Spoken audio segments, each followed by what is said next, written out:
हे भाई,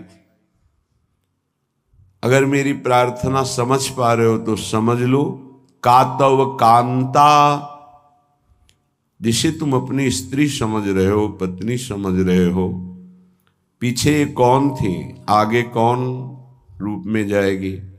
वर्तमान में वो जीव स्त्री शरीर प्रारब्ध के अनुसार प्राप्त करके तुम्हारे कर्म के भोग के लिए उपस्थित है। वो अब उसे तुमने अपनी पत्नी मानकर गाढ़ आसक्ति कर ली तो नवीन दुर्गति तैयार हो गई। कौन है वो तुम्हारी, जानते हो? नहीं परिचय, कुछ वर्षों का परिचय और इसे सत्य मान लिया।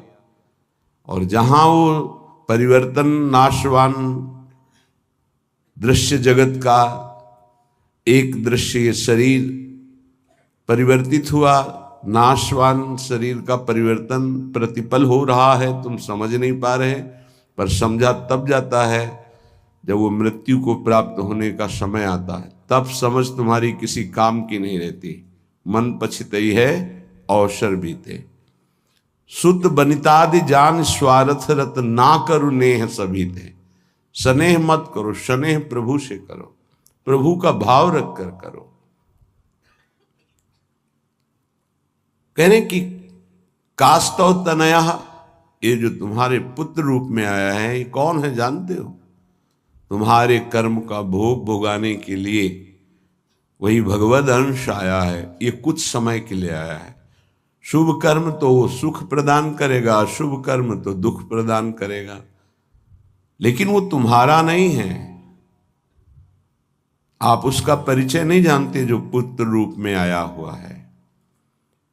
स्थिरमति रेतन मृति मनुगणया, तुम्हारी बुद्धि स्थिर नहीं है, इसीलिए तुम समझ नहीं पा रहे कि, गणना नहीं कर पा रहे हो कि तुम्हारी एक एक श्वास व्यर्थ में नष्ट हो रही है।